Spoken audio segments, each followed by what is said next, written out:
ایران میں انٹرنیٹ کی بندش 17ویں روز بھی داخل ہو گئی ہے۔ انٹرنیٹ کی نگرانی کرنے والے عالمی ادارے نیٹ بلاکس کے مطابق مجموعی طور پر 1656 گھنٹوں سے زائد وقت تک ایرانی عوام عالمی دنیا سے کٹے رہے ہیں۔ 70 روز سے جاری اس بندش نے ایران کی سماجی اور اقتصادی زندگی پر گہرے منفی اثرات مرتب کیے ہیں۔ آن لائن کاروبار، فری لانسرز اور IT سیکٹر سے وابستہ لاکھوں افراد بے روزگار ہو چکے ہیں۔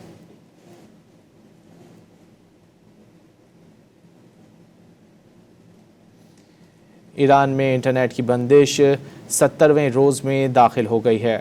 انٹرنیٹ کی نگرانی کرنے والے عالمی ادارے نیٹ بلاکس کے مطابق مجموعی طور پر 1656 گھنٹوں سے زائد وقت تک ایرانی عوام عالمی دنیا سے کٹے رہے ہیں۔ 70 روز سے جاری اس بندش نے ایران کی سماجی اور اقتصادی زندگی پر گہرے منفی اثرات مرتب کیے ہیں۔ آن لائن کاروبار، فری لانسرز اور IT سیکٹر سے وابستہ لاکھوں افراد بے روزگار ہو چکے ہیں۔